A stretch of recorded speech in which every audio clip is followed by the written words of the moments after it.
কথা হচ্ছে কি যে ধরেন শাহবাগটা গড়ে উঠছিল কেন আপনি বলেন তো? আপনার নিশ্চয়ই মনে আছে যে শাহবাগ কি আমরা ধরে নিয়েছিলাম যে আওয়ামী লীগ একটা আপোষ করে ফেলছে যুদ্ধাপরাধীদের সাথে।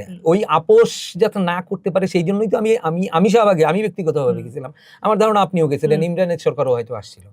কিন্তু সেই আওয়ামী লীগের যাতে যুদ্ধাপরাধীদের সাথে আপোষ করতে না পারে, এই বিচারের নামে যাতে প্রহসন সংগঠিত করতে না পারে, তার বিরুদ্ধেই তো আমরা নামছিলাম। তো সেইটারে কোনোভাবে আওয়ামী লীগ করছে কি ক্যাশ করে সে নিজের ওই তার পরবর্তী ক্ষমতাটারে সে নিশ্চিত করলো, যার কারণে 14 নির্বাচনে যে জনগণ ভোট দিতে পারলো না সেখানে তো আমার একটা দায় আছে। 18 নির্বাচনে মানুষ ভোট দিতে পারলো না সেখানে আমার একটা দায় আছে। 24-এ এসে আমির নির্বাচনে কিন্তু আমার দায় আছে, তাই না? মানুষকে ভোটে বঞ্চিত করার জন্য আমার কিন্তু একটা দায় আছে।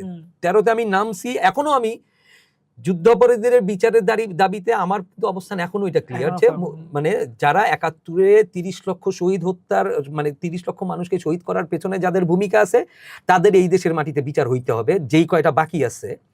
এবং যারা 2 লক্ষ মা বোনকে এইভাবে অকথ্য নির্যাতনের মধ্যে, আপনি চিন্তা করতে পারেন যে আমার দেশের নারীকে আমি রাস্তা দেখাই দিচ্ছি, আমি ক্যাম্পে নিয়ে তুলে দিয়ে আসতেছি, সেই মানুষগুলোরে এই দেশে বিচারবিহীন কোনো চ্যালেঞ্জ ছাড়া তারা রাজনীতি করে যাবে, এইটা ভাবাটা আমার জন্য দুঃখ না? তাই 13 সালে আমি নামছিলাম। কিন্তু সেই জায়গায় সেইটা যে সে আওয়ামী লীগের ঘরে একটা রাজনৈতিক দলের ঘরে দিয়ে দিচ্ছে এই বোধটুকু তার নাই, এবং দিয়ে দিচ্ছে কি নির্লজ্জ ভাবে যে মানুষ বাইরে হইলেও আপনি ক্ষমতায় থাকেন, আমি আপনার সাথে আছি।